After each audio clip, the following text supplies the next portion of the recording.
that when you needed it. You didn't pay too much attention to what went on behind the scenes, and for myself, it's really been an eye-opening experience as to what all actually does go on behind the scenes to make this great breed of cattle what they are, and that people, probably just don't realize. And so no, it's been good. It's been a lot of fun, and I'll be honest with you, I'm just halfway through my third year now on the board, and the whole first year is just totally a learning experience. When you start, there's 3 main board meetings that the trustees sit down and attend during the year.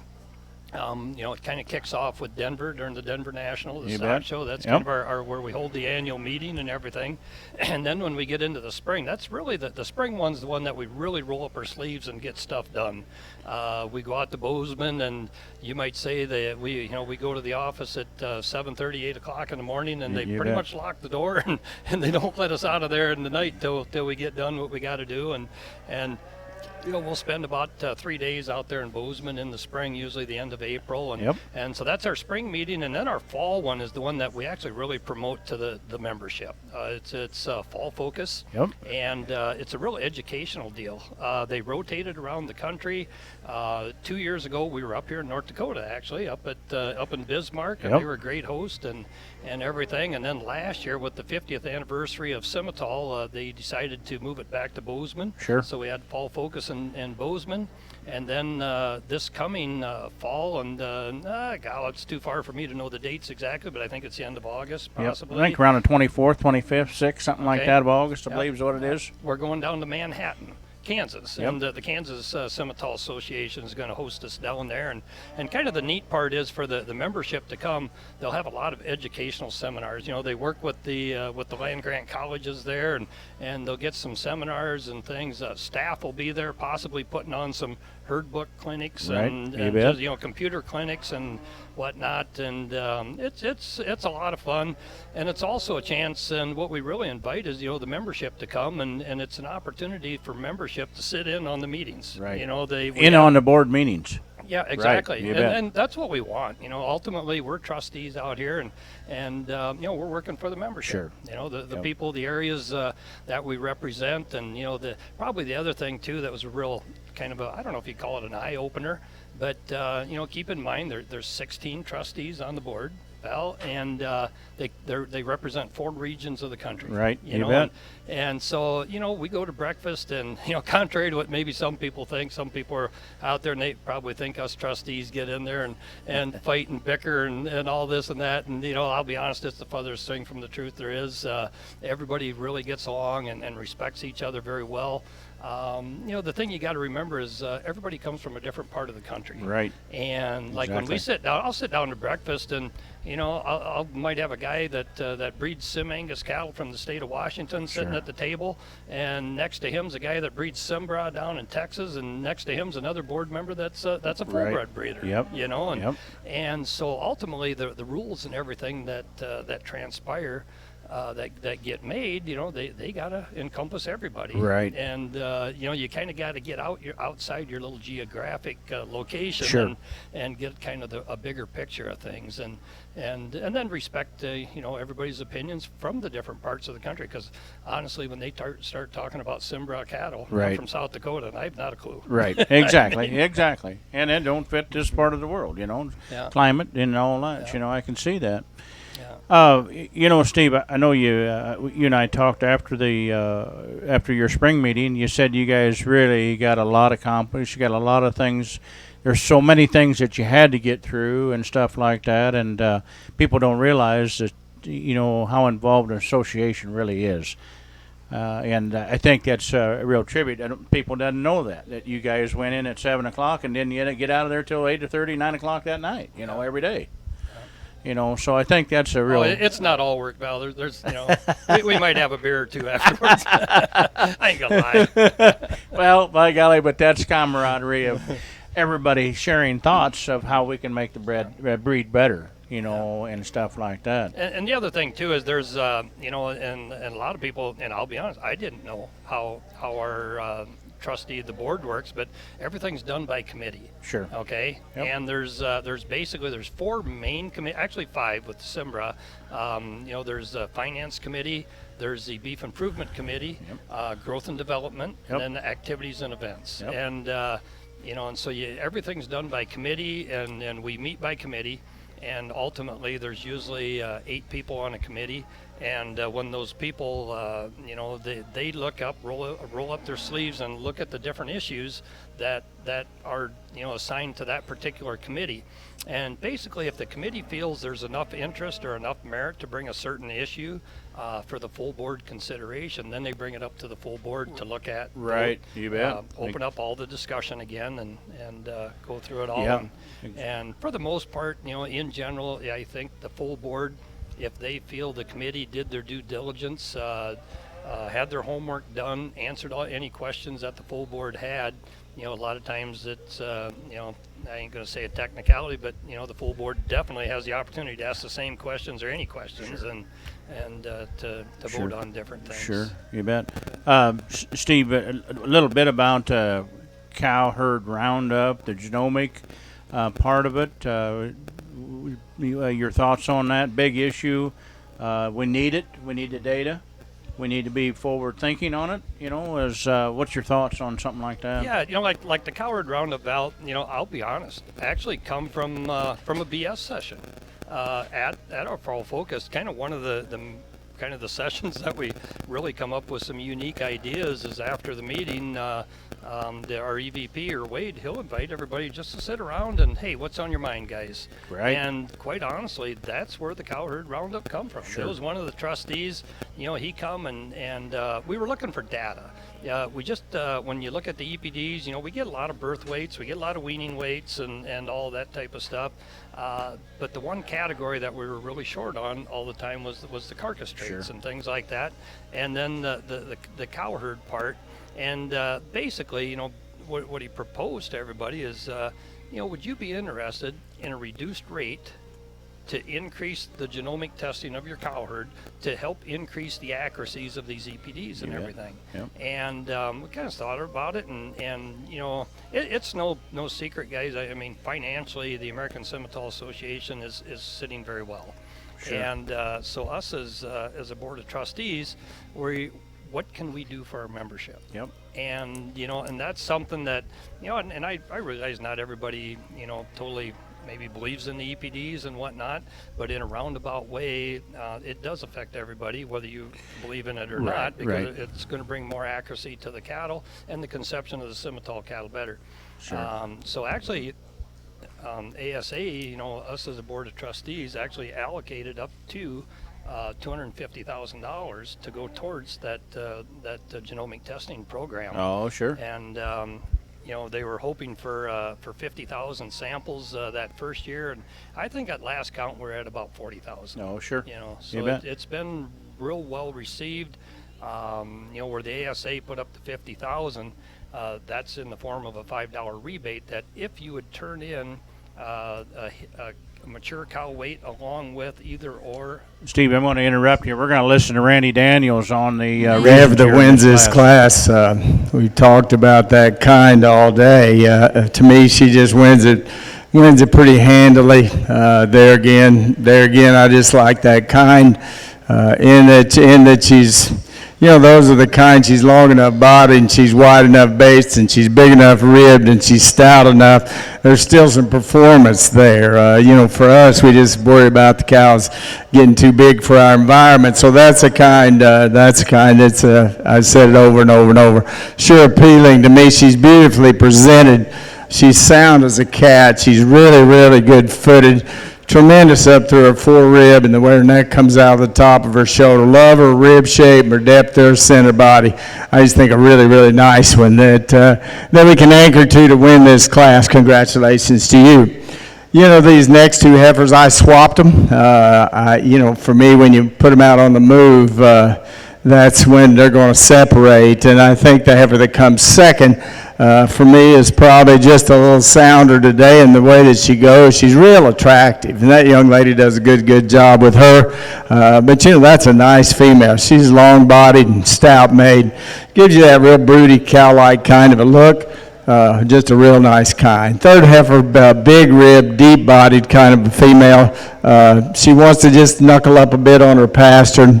For me, you'd like to just make her reach a little longer off both ends to compete with these two out just in front. The fourth heifer probably out-travels this one. I kept trying to talk myself into justify moving her up a notch. You know, she just today gives up too much weight per day of age to those heifers in front of her. But I think with time, as good as she is structurally, as good as she is in her neck and her lines, she only gets better. Next one gets just a nickel course, but with that, she's extra stout. Soundness kind of catches those two that we have down on the end. I gave up some rib in the heifer that the young man's got and moved her up just simply because I thought she was out traveling, the heifer that we closed with. Beautiful heifer that wins that class.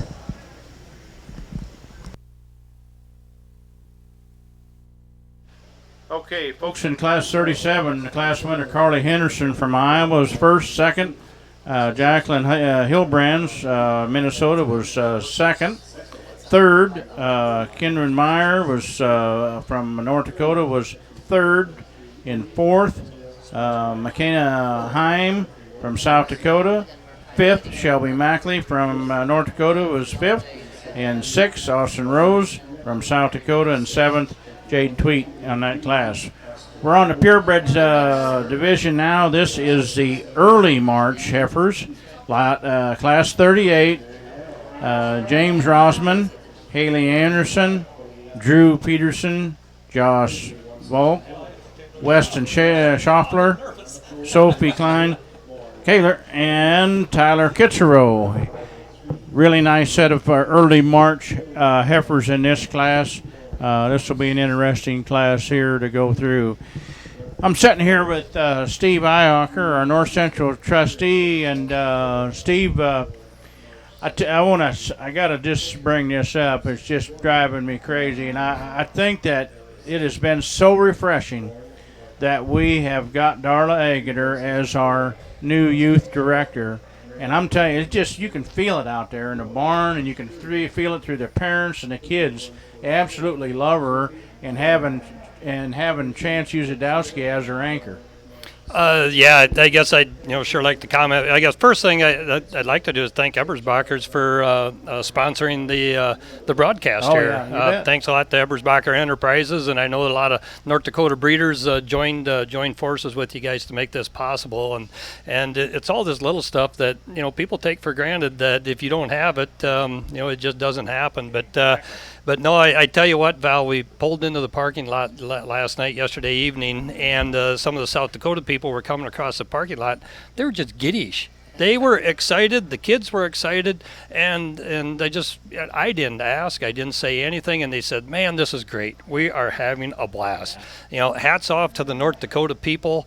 The hospitality's been amazing. And there again, I just got here last night, but the people that have been here all week just really appreciate it. And I know as a host state, you sit here and you probably never think you did enough, but thank you, North Dakota. You did a great job. Absolutely. And then the second thing they said is that the ASA staff has been phenomenal. Right through check-in, everything was prompt, organized.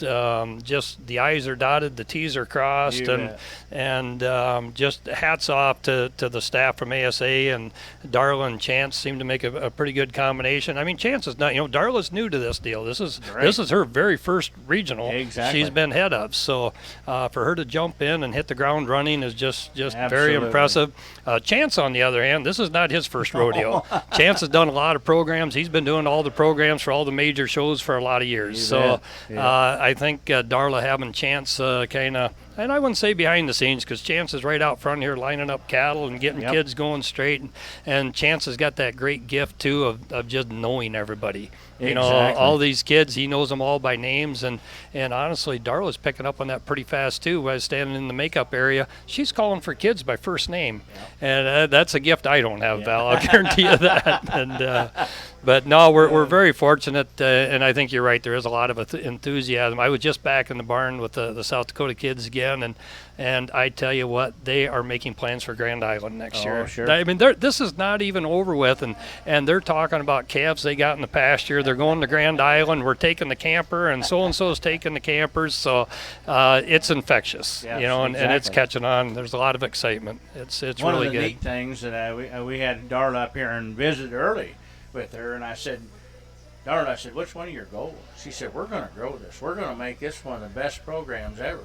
And I think that's really neat. A gal that had really not been involved in Semitole whatsoever, but she's been through enough of junior nationals and knows what it takes. And I'll tell you what, she's out there in the ring now. You can see it on the screen. She's out there working her heart out, directing traffic along with everybody else. So this gal's got her heart into it.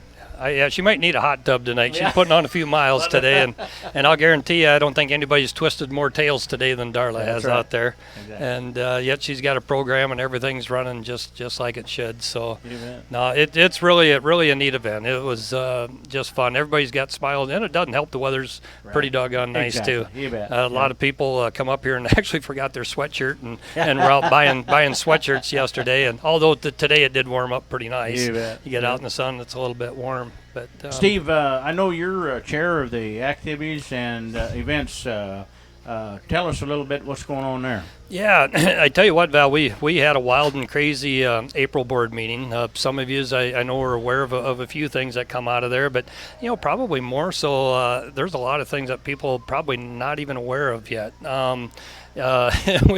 They kind of joked that apparently we broke a record. We presented 21 resolutions out of A&E to the full board for approval. Whoa. And usually we get done with a meeting, and if you got 3 or 4 or something like that, along with about 3 directives. But some of the resolutions and kind of where a lot of this come from, Val, is you could be on a committee and sit back and just let status quo happen, but we've got people on the board they're active, they're engaged in things. Sure. You could just let things go and just like, hey, if it's okay and not making any waves and whatnot, and everything just goes fine. Right. But that's not the DNA of a lot of our trustees on there, and we're always looking to change things and hopefully better. And some of the things that we did, we talked about the DNA, the cow herd roundup deal. Yep. Another thing where ASA put a lot of money towards, and this is over a 5-year period, is we have allocated $700,000 to go towards the carcass merit program, carcass testing, You bet. getting carcass. So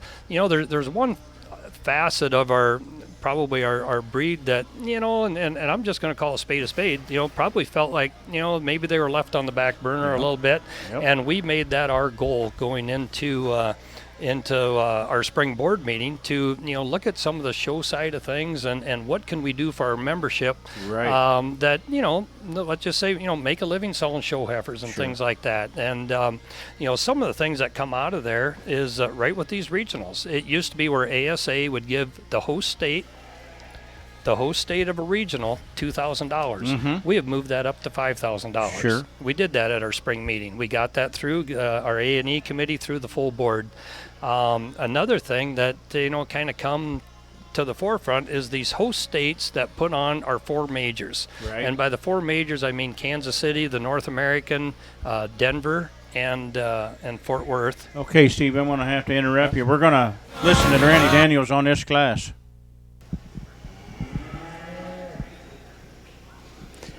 Well, I like this heifer that wins this class. I like this boy that leads this heifer that wins this class. I love competitors, and that guy is a competitor. You can just see it. He likes it, and she likes him, and that's quite an unbeatable combination. But that heifer to me is about as fault-free as you can make her. She's just huge-footed, and she's sound as a cat, and she's deep when you get back into her rear rib. Yeah, the guys, we always have lots of judging teams, and we have college guys that, because we're close to the university, that live at our place and work out there, and they all, the first thing they would say about that heifer, she's got too much chest, and that bothers me. I know that I've watched some of these other breeds that keep trying to clean them up, and they keep pushing that back in them, and all of a sudden we just end up with these hard-doing, frail-made ones, so that doesn't bother me. But I like that heifer, and that you get from her shoulders back. I don't know really what you'd want to change about her. She won't be that whistle-fronted clean one that we have in some of them, but congratulations, you got a nice one. You know, we get to just past her and the young man's heifer. I thought, well, I'm going to use the ones that can travel and look like cows. And I think for me, you know, she's a bit frailer made by comparison to the heifer that we have in front of her. But, man, she's got a nice cowy kind of a look. I like the condition that she's in. I like her length of neck, just like her kind. Congratulations. You'll have a lot of fun with her as well. You know, we get to the red and the black heifers that come next, and I like a lot of things about that red heifer. I think the black one's just wider base. She's stouter made. There's just simply a little more to her than the red heifer that we've got just behind. Real well made, strong top, lean heifer that the red heifer that comes next. She's really, really sound. She's attractive. She's cow-like. I think a belly full of calf in 3 or 4 more months, and that one gets really, really competitive. You know, I told the young lady that makes a turn next. I said, your heifer's front feet bother me. They're kind of curled in, and I let that bother me a bit, but I wanted you to know why we have her there. We get the black heifer that comes next. Just has a little more slope to her shoulder, a little more reach than the one that we've got just behind her. Sure like the heifer up front.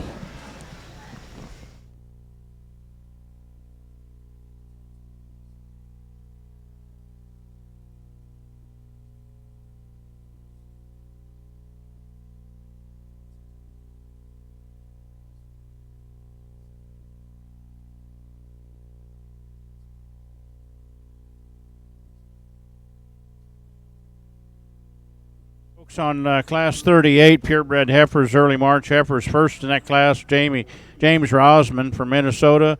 Second went to Tyler Kitcherow from Iowa.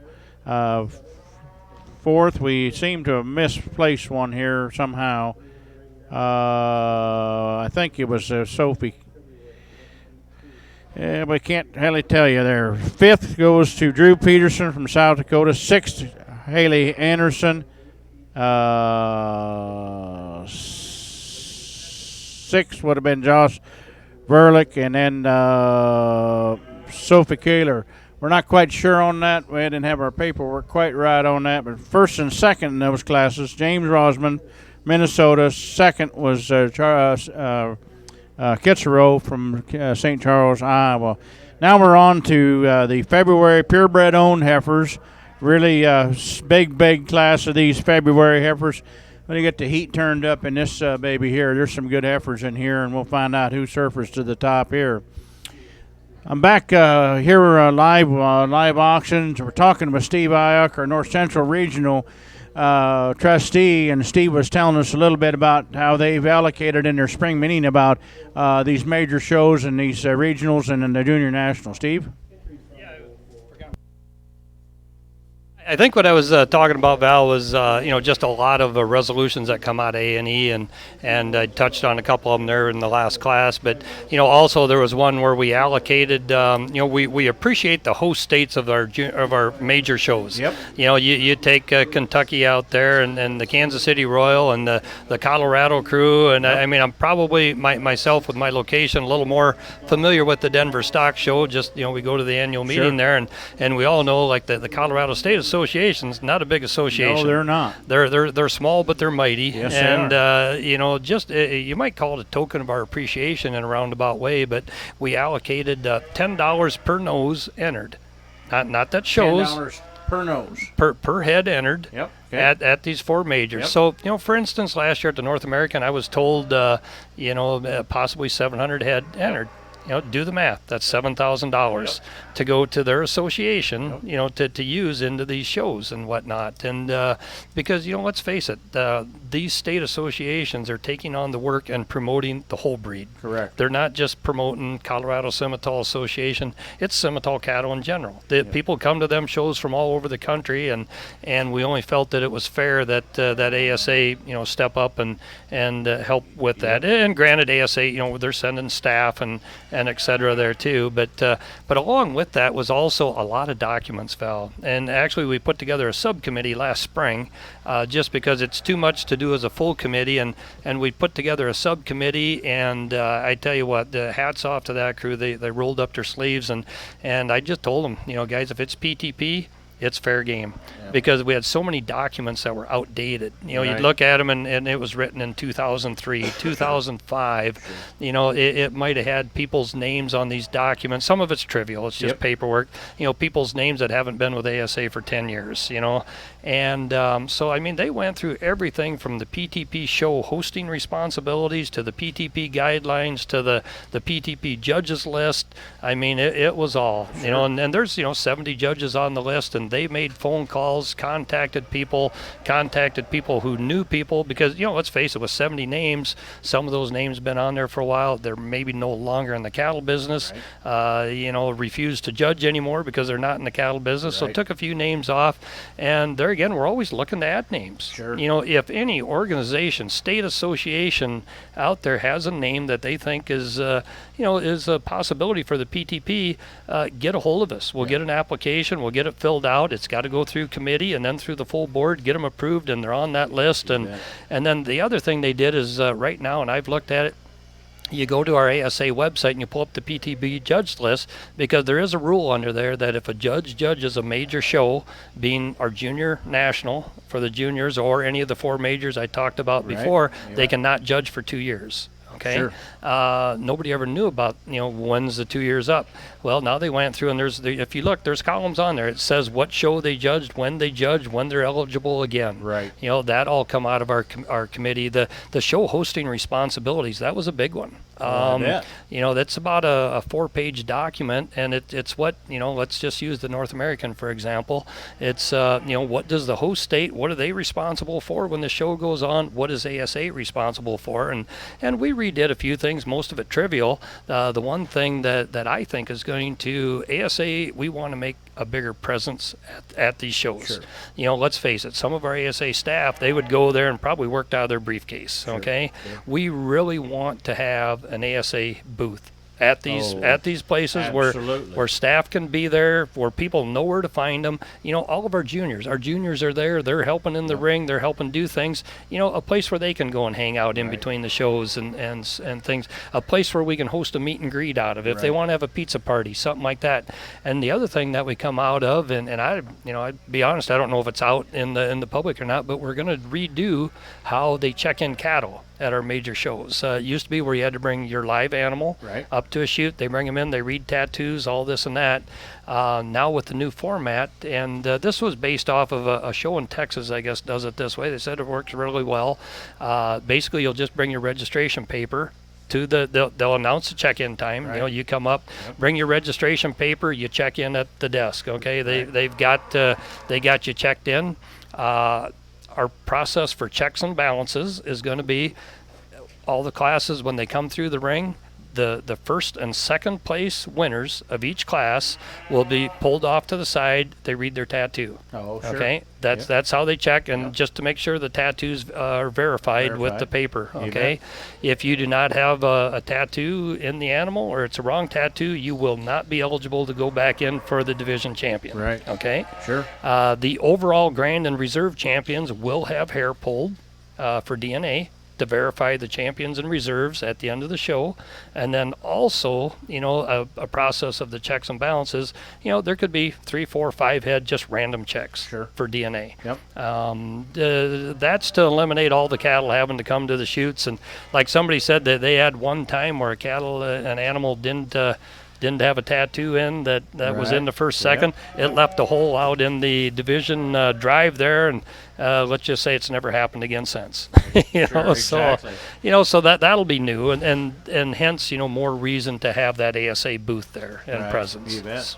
Now I did, that is awesome, Steve. I think that one thing that people did say last year, we heard it more at probably North America, because there is a large amount of people that go through North America, is that there was people that wanted to join the Simmental Association and didn't know where to go. And now, if you have that booth there, people will know where to go. Yeah, that's our hope. You know, Yep, I mean, it's exactly. just it's promotion and just Exactly. making a presence. You know, Yep. and you know, another thing that, and actually your wife Lori was a part of, as she's, you know, the chairman of the foundation. And actually, we kind of had this done ahead of time. Lori and a couple others got on a conference call, and we redid the merit award program. Right. Yep. You know, and that's into the youth, and that falls under the umbrella of the A&E committee. Yep. So we had to approve that. You know, luckily, I mean, Lori's pretty organized, if you haven't figured that out, Val. And she had that all done ahead of time. You know, we went through, and the suggestion, you know, something that I didn't know of, there again, outdated document. To my knowledge, there's only been 3 merit awards. Sure. Actually, the forms, there's 4. Yeah. You know, that's how outdated the document. Nobody even knew there was a 4th one on Exactly. there. And you know, the other deal is too is now in the bronze, instead of it just going through a state association, it being a nomination that people don't know, the bronze award winners, there's more of a formal application, and these bronze award winners will be recognized at the national level. And then also, Lori, I think they're suggesting that it gets done at the regionals too. You know, and there again, take it back to the state level too. But I think there'll be more of an awareness of the merit awards, and there again, youth, if there's any youth out there listening, you know, between the 3 awards, it's a total of a $5,000 scholarship if you follow the process through. Exactly. So but you know, get started at a younger age. Yep. And get filling out the application. I've been fortunate enough, I've read a few. It's not rocket science. I mean, you go through the formality, and as a young kid, if you can go into college with $5,000 in your pocket, that goes a long ways nowadays. It goes a long ways. Yeah. You better believe it. You bet. And Well, that's good, Steve. People don't know sometimes what's going on, and until we have interviews like this to let people know what is the process a lot of times and what has to happen and things like that. Yeah. I tell you, there's a lot of work. You've put a lot of work in. I know your crew has said, "Yeah, we don't get any more work out of Steve. He's on the phone all the time."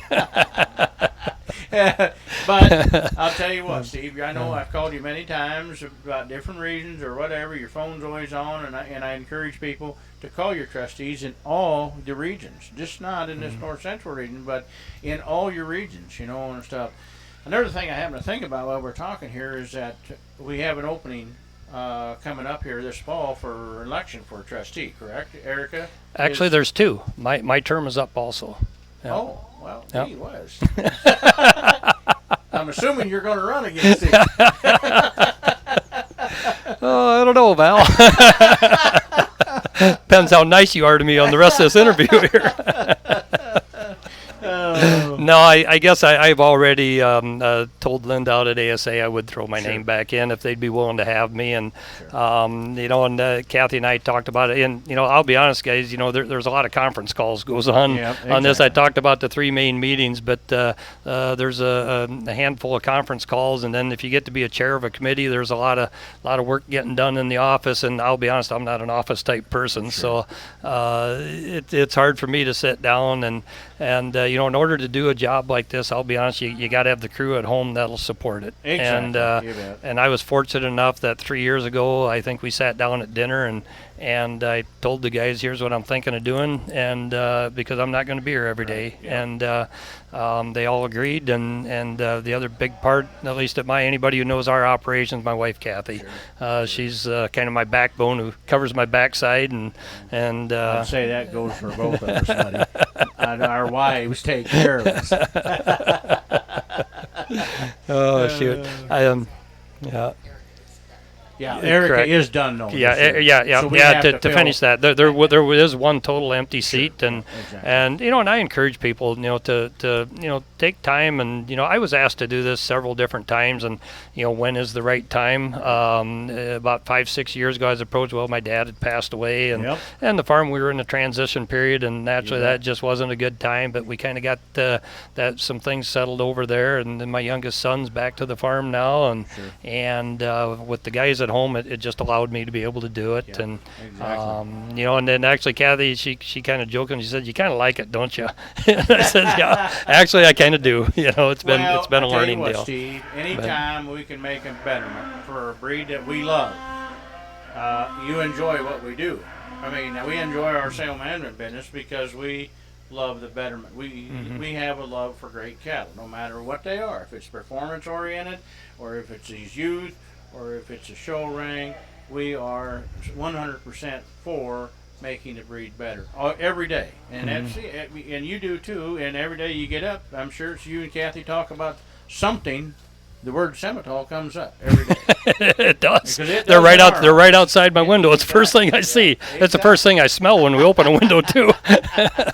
Yeah.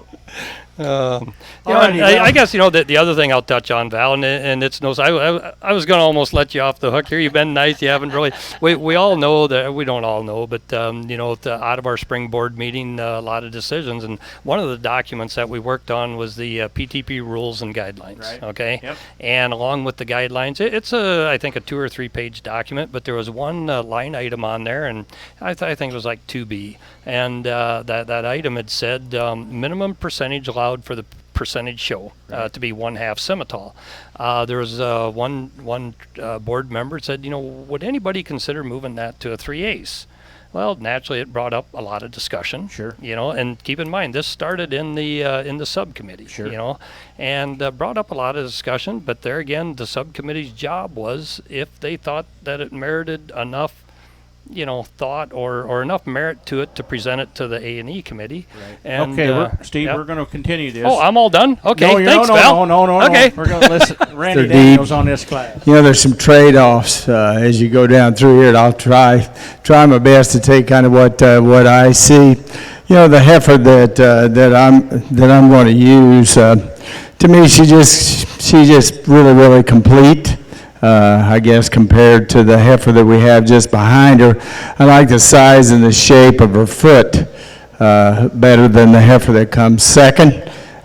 With that, she's middle of the road for kind, but I like her spring of rib. I like her depth of body. I just think it gives her a real Cali kind of a look. Once again, she's probably on the moderate side in this class. And once again, she's probably pushing up a little more in front than would be ideal. But I think you just want to pick the nicest combination. That's the one that suits me best. The heifer that comes second, really long-bodied. That young lady's a really good competitor. Good stick, and she's got a good heifer to work with. The shape of that heifer's foot is not as appealing to me as the ones that we've got on either side of her. But that's not to say that she's not really sound, and she can get out and go. Paints a beautiful silhouette as you study her from the side. Just lots to like about that second heifer. Same with the heifer that comes third. She's green, and right now she just doesn't look like she's got enough depth of body to keep her competitive with these two that we've got in front of her. But she's really got a nice shape to her foot. She's just sound as a cat. She's good up there, neck and front end. These are the kind that we keep them on feed. We get them way along in calf. Those are the ones that will make you look really foolish when you get a year down the road. But today, you have to place them with this snapshot that we've got to work with. Really nice female. She's just not quite soggy enough for me to get her up and over those two in front of her. The baldy heifer that comes next, a nickel straighter up in her shoulder. Consequently, doesn't stride quite as long as the three that we had just in front of her. Real big-bellied, stout maid one that comes next. It's a little cresty, a little shorter at her neck. Maybe not quite as broody as those that we've got in the front of the lineup. Nice middle of the road kind of a heifer that the young man's got that goes next. I think at times that heifer could be in the top three, and then there's times when I thought, well, we just don't quite have her right, so consequently she ends up down just a bit. Next one wants to get just a little shorter strided, but I like her. Long-bodied, good hipped heifer that comes next. Nice big middled heifer that the young man's got that comes just behind. I'd like to put a little more body in the two heifers that we close with. Really nice set up front. Class 30.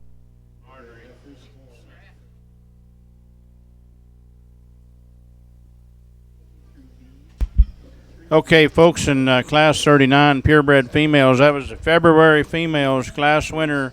In that class went to Fletcher Hennessy of North Dakota. Second was Gracie Griman of Goodell, Iowa. Third was Kennedy Effling, Highmore, South Dakota. Fourth, Leighton Hackman from Sauk Rapids, Minnesota was fourth. Fifth, going to Abby Peterson from Iowa. Sixth was Tate Johnson from South Dakota. Seventh, Cody Larson from South Dakota. Eighth was Kylie Hickman from going down there to Mount Ayr, Iowa. Ninth was Colton Rates, Jasper, Minnesota. 10th, going to Allison Anderson, Illinois. And 11th, Dinah Follick from North Dakota. That was your February heifers. Your January heifers are in the ring now. Purebred January heifers: Katie Miller, Lindsay Vanderwall, Kirsten Jazz from Iowa, Ty Eckert, Cassidy Doherty from Minnesota. Not many in this class, but a nice set of heifers. And again, back here with this is a January bred, the January purebreds. We're finishing up a conversation with North Central trustee Steve Iocker. And Steve, you were talking about some rule change about the percentages that come up in the PTP committee. I was, huh? Yes, you were. You're going to hold me to that one, aren't you? We need to hear about it. Yeah, it's something, Val. And I know there's some out there maybe thought it come pretty light or whatnot, but it started way back in a subcommittee, Sure. and then they brought up the idea, and it was great discussion in the subcommittee. There's pros, cons, like every, I've been on a few church boards and whatnot over the years, and there's one thing I've always found out: there's always two sides to every story, Sure. Sure. And that's naturally the deal here. But no, the subcommittee thought that it had enough merit to bring to the A&E committee. So they left it on the document, or actually changed it on the document. Keep in mind it was a document that had a lot of other changes going on it too. And but that was one of the items on that Sure. document. Sure. And so it come to the A&E committee, and let's just say the conversation started all over again, and rightfully so. Sure. Yep. And so the A&E committee had a lot of good discussion there again, both ways. Reasons why you should consider it, and Sure. reasons maybe why it should just be left the same. Right. Exactly. And I know everybody's sitting there thinking, well, what are these reasons? And well, I don't know if I'm going to get into a lot of that here, Right. because I'm certainly not going to say other things that other trustees' comments they made, because it'll get misinterpreted or misunderstood or whatnot, or I'll say it wrong or Right, something. exactly. But there again, the A&E committee's job is to look at it and see if it's got enough merit to waste, or I shouldn't say waste, but to bring it to the full board. Right. And they did, because it did. Yep. It was a lot of discussion. Yep. The same deal. Come to the full board, same discussion, Sure. a lot of the same questions and whatnot. And the thing that I will say is, there was not one board member that was totally dug in on this deal. It wasn't like this has to be this way or that way, or pounding their fist on the table. Absolutely not the deal. Right. There was just there's a lot of reasons one way or the other that just in my mind made sense. Right.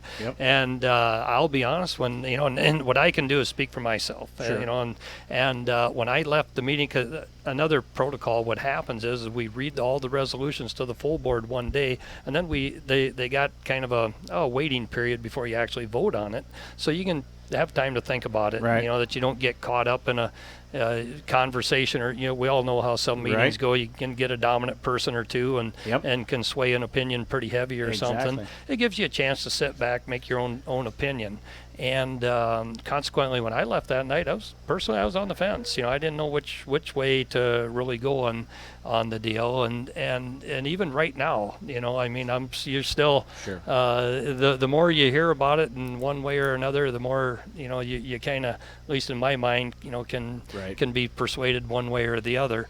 But there was a lot of comment. There was not anybody all dug in and this is the way it's got to be. But the bottom line is, the board did vote to, and it passed, to make a rule change, starting with the majors, that the PTP guideline suggestions would be is to allow the low percentage to be 3/8. 3/8. Okay.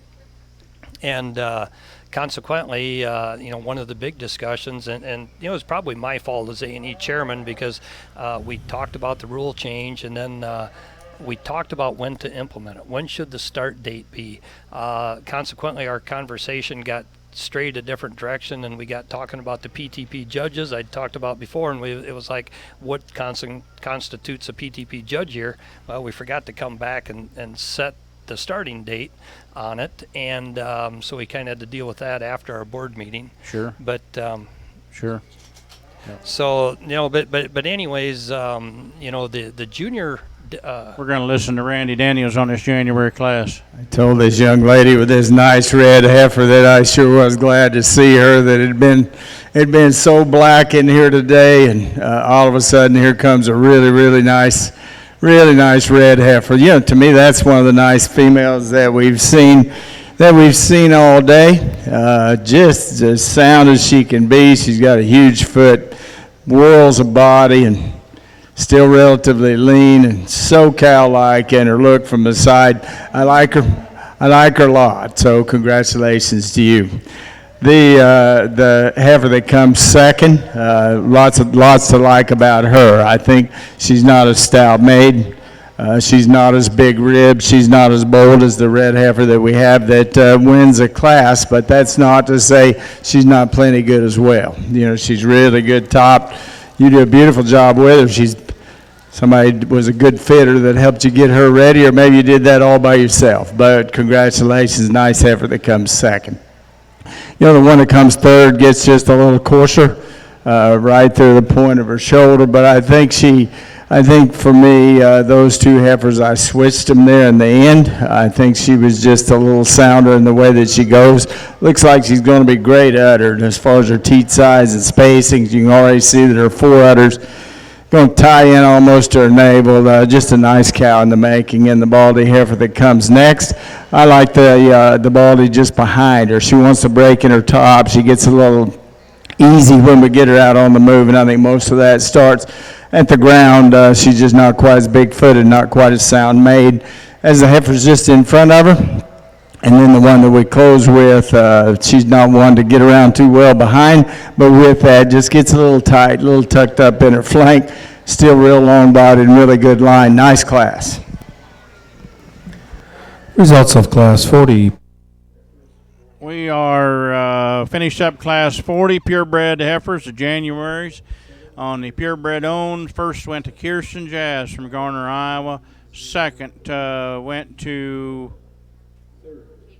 Katie Miller, Cambridge, Illinois. Third went to Ty Eckert from Farmersburg, Iowa. Fourth went to Lindsey Vanderwall, Bruce, South Dakota. And fifth, Cassidy Doherty, Clearwater, Minnesota. Folks, we're in the last class of these purebreds. Matthew Allen, Jackson Hildebrand, Gracie Griman, Sam Hutz, and Katie Miller again. They're going to round up on the purebred fall division. And we're going to wrap up real quick, Mike, with Steve Iacker on this percentage change. And Steve, there is a lot of uproar out there about it.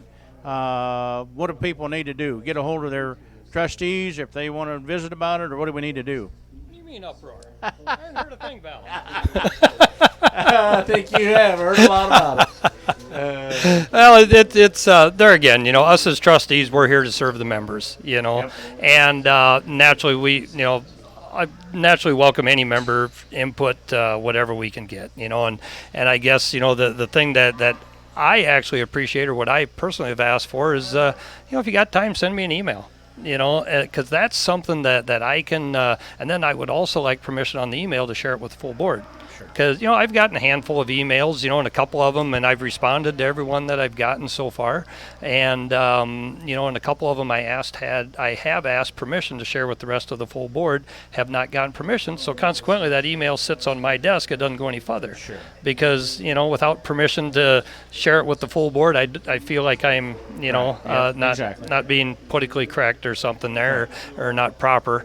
But, if you want to send me an email or something, and the only thing I ask, is, be courteous, I guess. Let's help be part of the solution and not the problem. Maybe you think I'm the problem. I don't know, but but anyways, I mean, especially if there's a way or a twist or some common ground in there to maybe somebody's got an idea we're not thinking of, and boy, we'll entertain it because. Everything's an opportunity or an option to look at, and like I said, us as trustees, we need to hear from the members. And well, I think Steve, I know you're going to get letters. I know there's enough people that are concerned the way that was presented, and I know there's a petition going around. It's got a lot of names on it already, 500 plus names on that petition already. That like to have the board please review this again and really put some thought in. I think the big picture of it is that if we have a national show and if we want to represent the Simmental breed, we don't need to have another 5/8 blood animal from a different breed being a national champion. I think that's the biggest concern, that people have the perspective of, well, if they're not strong enough as a breed to stand on their own 2 feet as a half blood, why should we let this other breed in, and stuff. So I think that's one thing, Steve. That's just my opinion, But I think there's a lot of concern, and I think you'll hear a lot between now and August of people responding to you and stuff like that. Yep, and that's what we're here for, Val. It really is. I mean, I'd like to think that I'd never get a phone call or anything, but bottom line, that if people aren't talking about you, you're not doing anything. Yeah, so apparently, we're doing something. Exactly. Well, Steve, thank you very much. We appreciate all you've done, all you do. I know it's timeless. You're on the phone a lot, and I know that, but it's always good to work with you and Kathy, and Lori and I appreciate your friendship, and looking forward to things down the road. Yep. Well, appreciate it. And there again, thanks to Ebersbachers and the North Dakota Breeders for sponsoring the broadcast here. Thank you, Steve. Yep. Have a good one.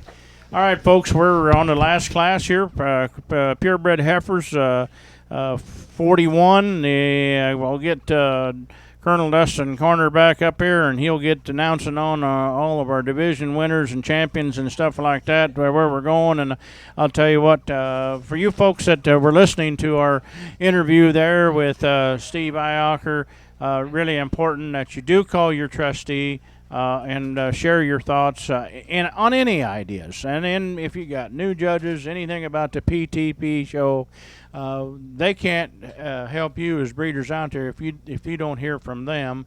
And please, do it in a professional manner. Everybody can get pretty uptight once in a while, and I'll tell you what, as always, Colonel, things get done in a way of working together and stuff like that. But I tell you, when you get this youth out here today, it's really fun, and working together. I know Steve's worked his heart out on that board, but it's a great opportunity for you to get involved as a member. Mm-hmm. Well, it's one of them things too that you're going to have people just like Randy today. He's made some happy people, and he's made some disappointed people. Exactly. Yep. So. Yep. Exactly. It's not. If it was all a perfect world, we'd all be making a lot of money in every division there was, and all this. It's not a perfect world. Right. Exactly. So, but we can try to make it as good as we can for a breed association, breed of cattle. Yep. Exactly. Looks like we're in the final class in this own division, and tell you that it's warmed up outside. It's warmed up, continued to warm up here inside, and we're about ready to run for the roses.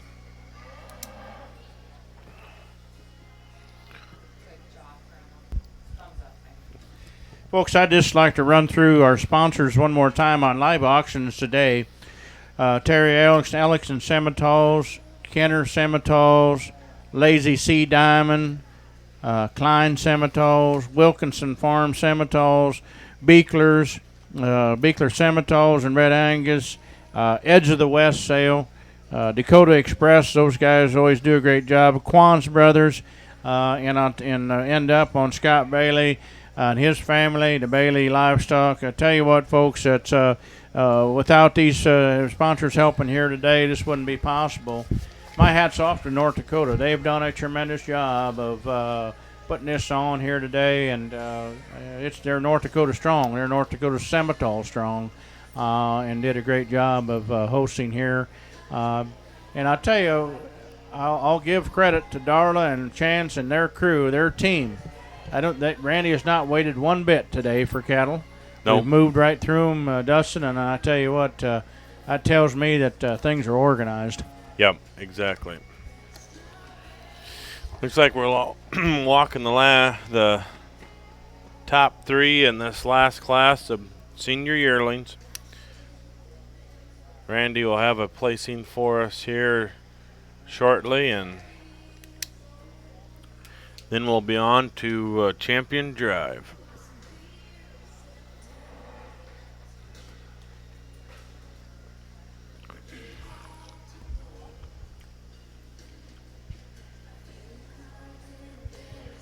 Heifers in this class, we have a Built Right, Relentless, Pays to Dream, TJSC 152A, and Upgrade Daughter. So, a little bit of, again, different sire groups.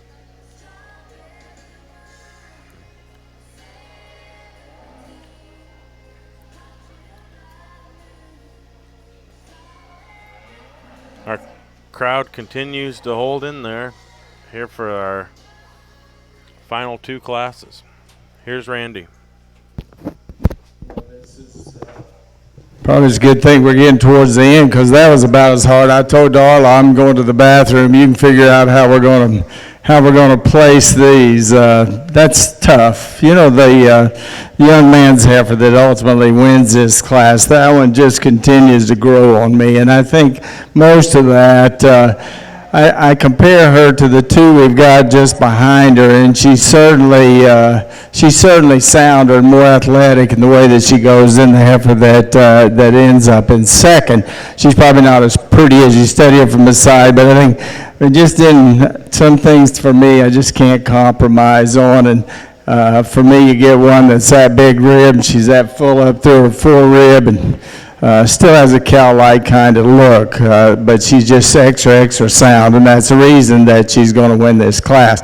You know, the second heifer, we had one of these in one of those championship drives earlier, and when you stop them and you stand them, and there's one that just jumps out of the lineup, it's hard to beat those, and this is one of those that once she gets her stopped and set, and she's an incredibly good hand, and that heifer's really nicely fitted, but you know you can't fit her enough, and you can't show her enough to make her flex a little more and reach a little longer. So that's the only thing that bothers me about her, and really that's the reason that she is second.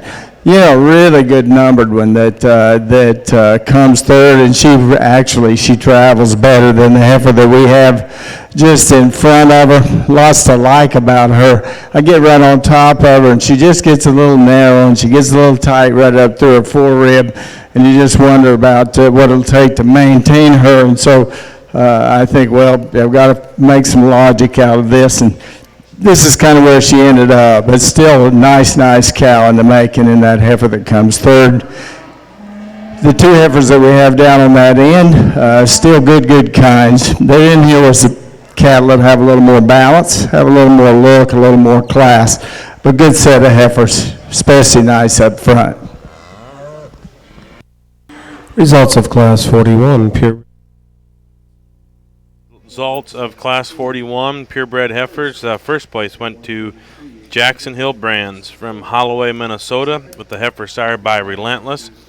Second to Grace Greiman from Goodell, Iowa, with the heifer by Pays to Dream. Third to Katie Miller from Cambridge, Illinois. Fourth to Matthew Allen, Yoda, Minnesota. And fifth to Sam Holst of Waltham, Minnesota. Now we're ready to select your grand champion owned purebred heifer. And so that we're going to start with the youngest here. Class 32 is Haley Anderson from Oshkosh, Wisconsin. Class 33, December born, is Tegan Young from St. Charles, Minnesota. Class 34, September, October born heifers, Kennedy Effling, Highmore, South Dakota. August born is Katie Moeller from Princeton, Minnesota. Your April and May born heifers is Kennedy Effling of Highmore, South Dakota. Class 37, your early March born heifers is Carly Henderson of Wyoda, Iowa. Class 38, late March born heifers is James Rossman from Oronoka, Minnesota. Class 39 is Fletcher Hennessy from Deluxe, North Dakota, with a February born heifer. Class 40, your January born heifer is Kirsten Joss from Garner, Iowa. And Class 41 is Jackson Hillbrands from Holloway, Minnesota. So there's your lineup for your Grand Champion owned purebred heifer here at the North Central Regional Simmental Junior Show. Discover the Thunder. And I tell you, it's been a great show. Like Val and I have talked, it's been ran very smoothly. Judge Randy Daniels has done one heck of a job. A job that I guess I wouldn't want. I'm probably sure you wouldn't either. But Tell you what, it's it's a nice fun to look at good cattle, and this has been a great set of cattle to look at and evaluate. And you really get to breaking them down and really analyze genetic potential that you can have with this set of cattle and do with them, and stuff. I'll tell you what, we're going to turn over and listen to Darla Egeter. Here today. I just want to take a moment and introduce myself. Again, I am Darla Egeter. I am the new AJSA Junior Activities Director and Foundations Coordinator. We have had a great week here in Fargo, North Dakota. This is my first regional. So I want to thank you guys for making it wonderful for me.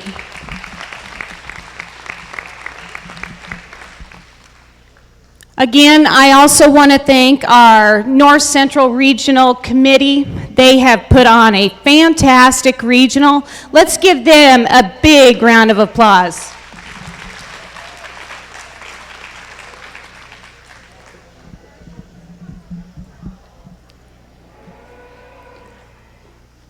I am super excited to be involved in a junior breed here. You look out here in the ring and all the kids that are back there in the barn, those kids are our future in this agricultural industry.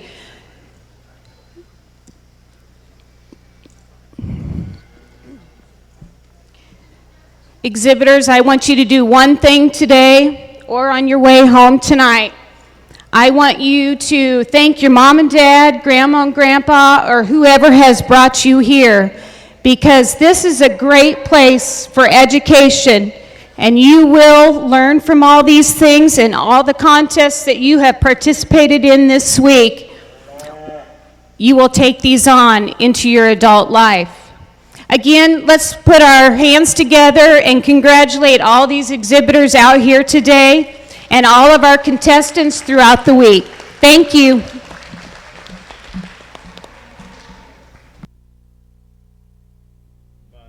The Simmental junior program's future looks mighty bright with Darla at the helm, and not to take away from any of the junior advisors that the Simmental breed has had before. They've laid the foundation, and now with having Darla come up here and talk earlier this morning, she's ready to build. You're at the first floor. She's ready to go second, third, fourth, Exactly. fifth level. She's ready to go to the skyscraper. Big time. You better believe it. Yep. Yeah, and you can tell there was a lot of emotion in that speech she just gave there. Yeah. Loves the youth, Yeah. and it is the future of a breed association. These youth people. I'll tell you what. Lori and I put a lot of time in all weekend to help them We believe in them a lot. It's been a great experience for our family, and I know for many families to come up through this program. So it's a great deal. Great set of cattle. This purebred deal is be interesting to see where Randy lands here today, but he's got lots of good things to pick from. Yeah.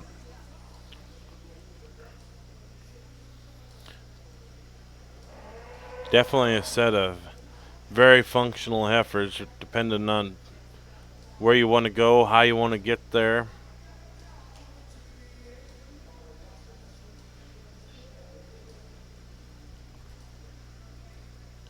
Probably might be the biggest crowd we've had throughout the whole day. I'd say.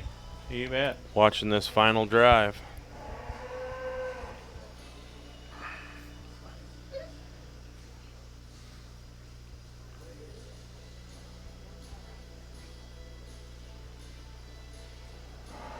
If this is a preview of what Louisville is going to be like here in 3 weeks? At the end of July. Oh, end of July. Yeah, that's right. End They of go. July. We they moved go back later. just a little bit this year. They're in conjunction with the Breeder Sweepstakes down there, and that last week of July will be busy. Yeah. Be fun. That facility is always nice. Yeah. It's a great place to show cattle. The good thing that thing is air conditioned. Oh my! Louisville, Kentucky, 1st of August. Hoofta. You might want to pack a couple 12 packs of water, straight water, not 12 packs of pop or anything like that. Pack a couple 12 packs of water, because I'm feeling there'll be a lot of sweating going on. Yeah.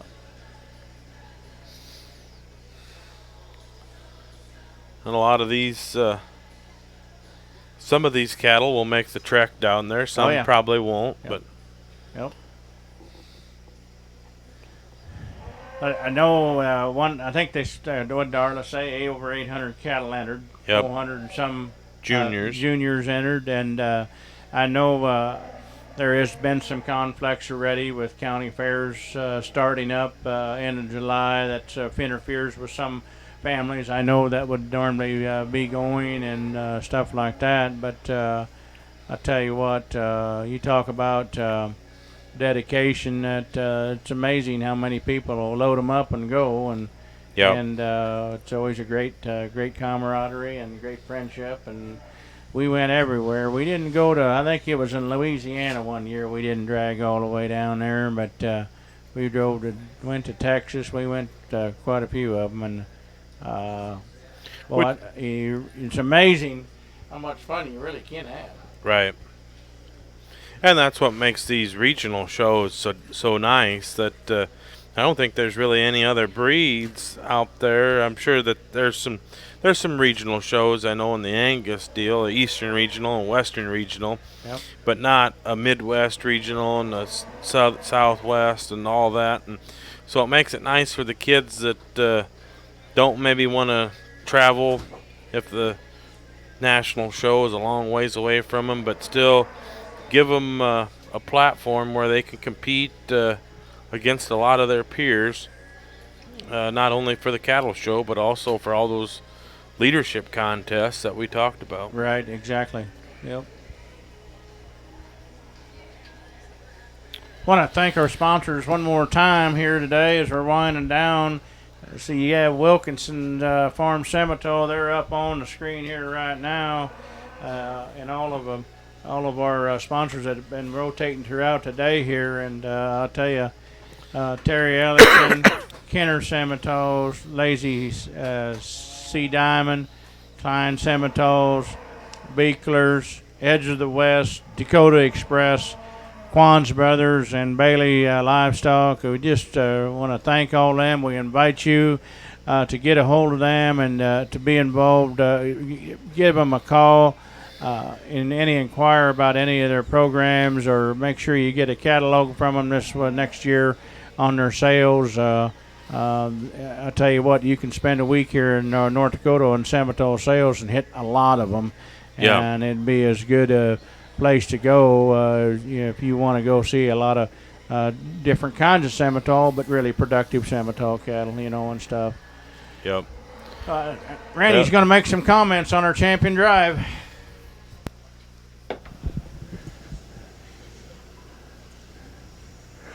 Well, this has been a lot of fun for me, and before we pick a champion, I just want to say how much I appreciate the opportunity to come.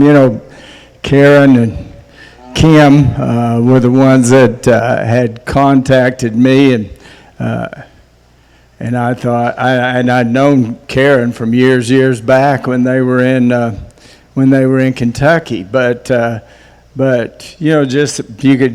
course, she told me that I was as bad as her husband in returning her calls or responding to her text, and so your husband, I feel sorry for him because I am guilty sometimes for that. Yesterday, Carrie picked me up at the airport, and just instantly you just think, man, I like her, and she took me to lunch, and it was so much fun, and I said, I made a friend for life right there. And then last night, Darla called, and she told me who she was, and she wanted to know if I wanted all of the information that I was provided today, if I wanted it last night. Of course, I've known Darla forever, and I don't know how in the world you guys got her hired, because nobody's better than Darla. So you got a real treat.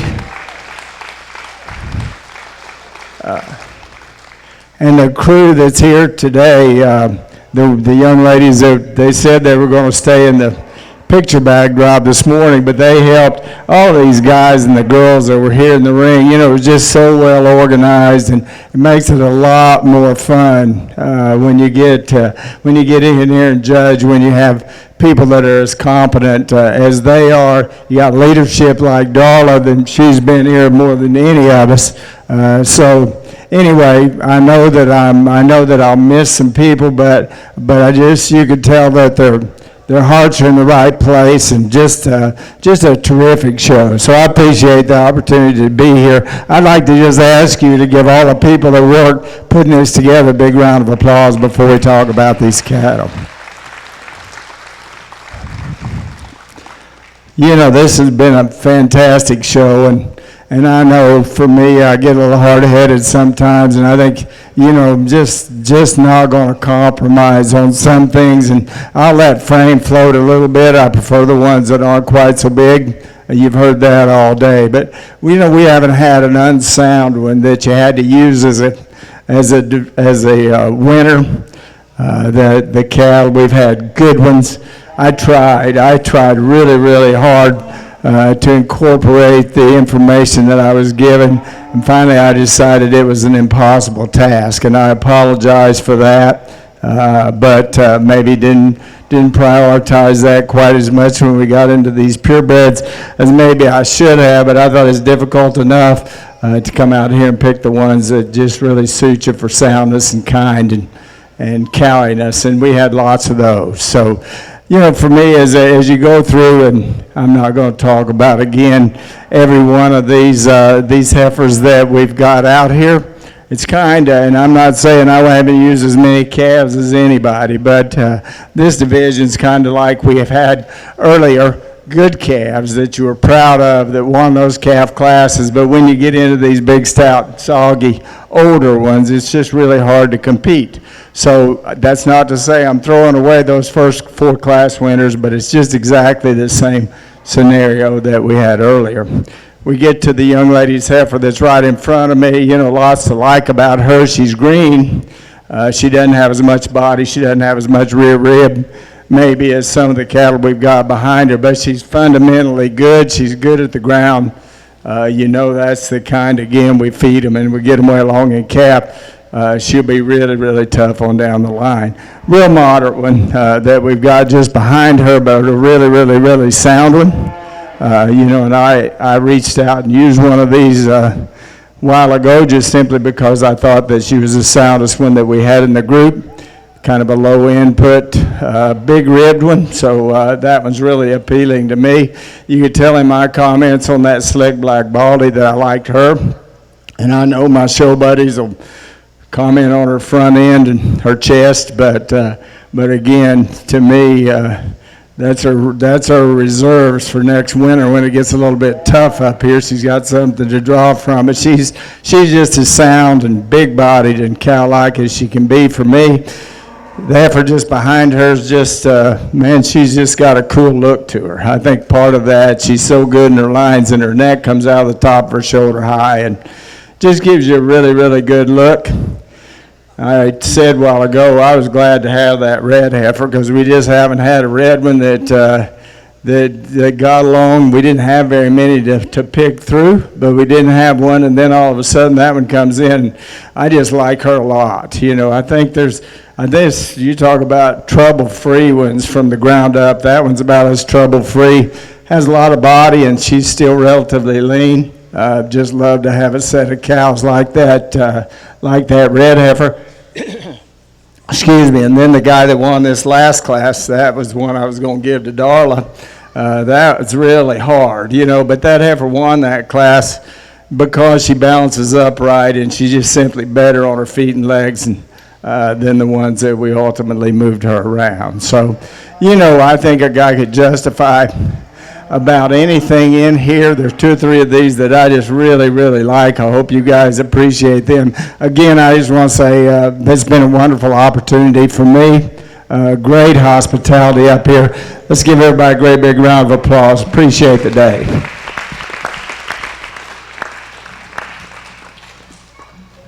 Comments from our judge, Randy Daniels, and like Val and I were just talking that he's got a lot of good things to say about a lot of different ones, but maybe he just hasn't fallen in love with one on the comments like he did in that percentage show, but definitely could go a lot of different ways.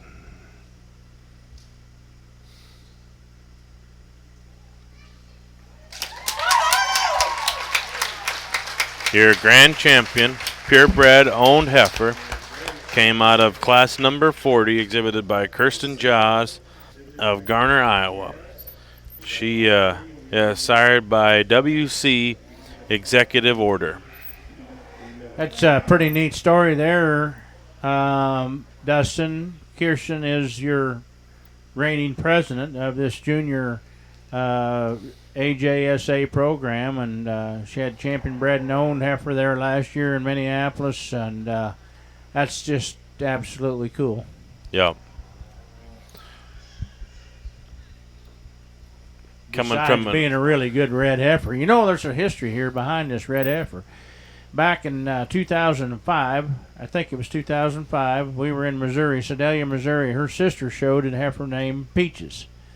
And our daughter had the champion bred and owned, and the Kirsten's sister was reserved behind her, and that's the mother of that red heifer right there. Oh, there you go. So she was a beautiful black joker daughter that ended up being reserved that day behind our heifer, and that's kind of a cool history deal there behind this whole thing. So your reserve heifer is entry from Carly Henderson from Wyoda, Iowa, and that's a WC bankroll daughter, Sandine Loaded Lady, exhibited by Carly Henderson from Wyoda, Iowa.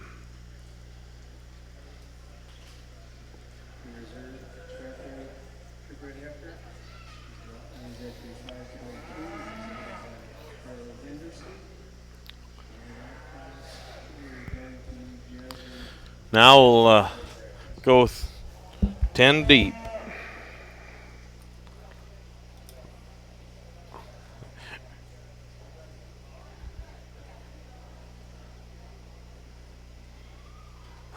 Like our Judge Randy just said, that as he was giving his comments and everything, the heifers are getting hot, the kids are getting hot. Everybody kept circling, and the ring kept getting smaller and smaller and smaller. Pretty soon, I think they're going to be on that flatbed trailer if nobody said anything to them. So. But that's where the competition comes from. Everybody wants to get there, make sure they get seen, and everybody everybody wants to make sure that they get their fair shot look when their time comes. Points add up. Points Yep. add up in this game right here. Yeah. You know, you want to work at it because you want the points. Overall deal is awful important at this point in time.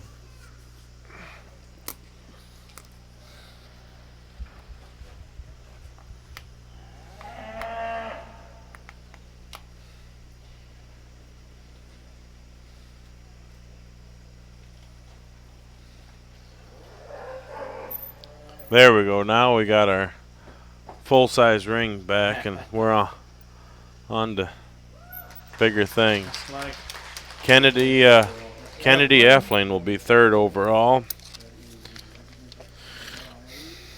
She came out of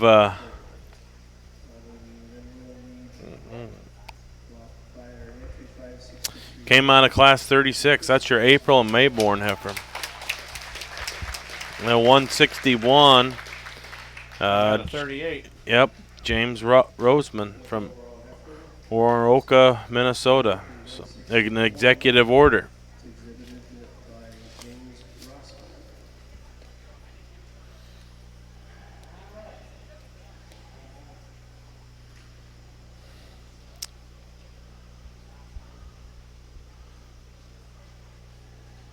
You know, we haven't just had one sire rise to the top here, but we in our top 4 or 5 that we got right now, we have had one program rise to the top, and one that we all do a lot of work with, the Werning family. So hats off to them guys for breeding the sires to make these champions. 523, Fletcher Hennessy is 5th overall. Yep, exactly.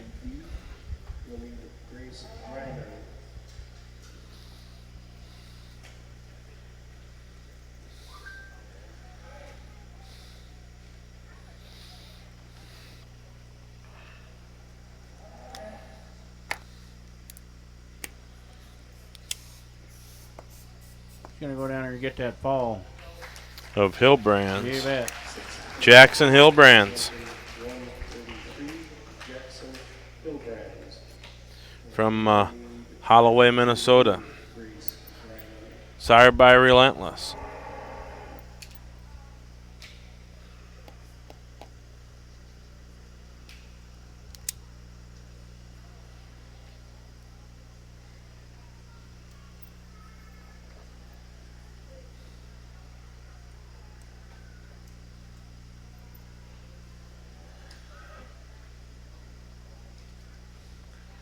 Looking for 7th overall here now in the purebred division.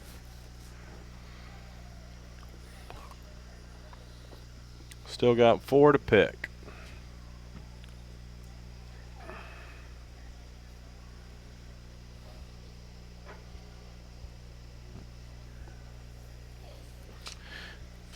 This almost might be harder to pick than your champion. There you go.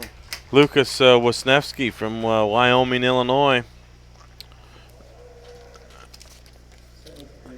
She would be a May, I believe, is that if I remember right. Yep, came out of that April-May class. Yep. So. Another Relentless daughter. Jackson Hildebrand? Ja- Jaslyn. Jaslyn Hillbrands is 8th overall.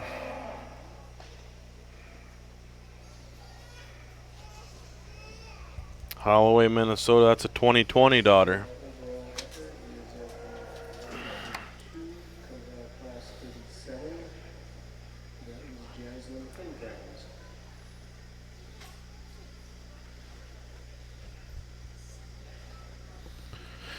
Need 9th and 10th overall now.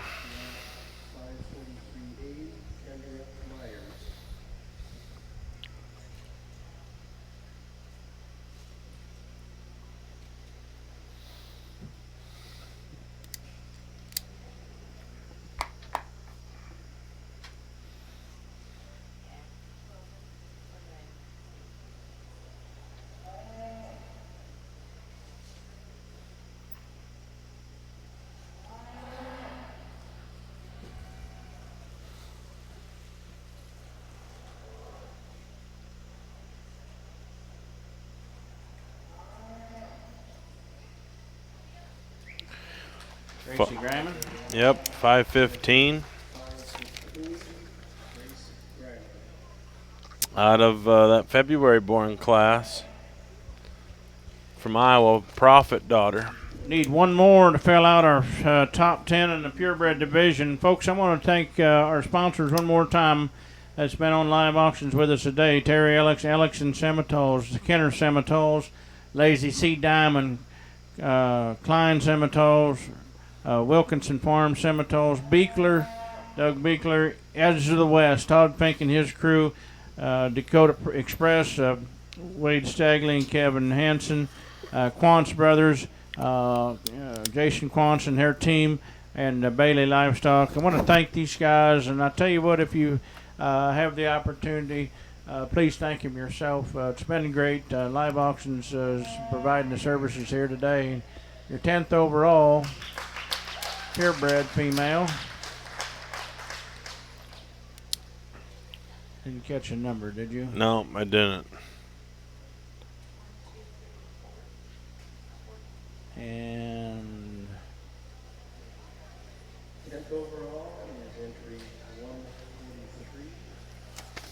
Entry 143. Ty Kitzrow, Kitzrow from Iowa. St. Charles, Iowa. So, Well, ladies and gentlemen, thanks everyone for viewing on Live Auctions. Please let us know your thoughts if everything worked out good on your end there. Dustin Carter, thank you for being with us today. I appreciate your friendship and always working with you throughout the sale season. you bet. Thanks, Val, for having us, and great show. And we'll see you down the road and at the next one. Thanks, Live Auctions.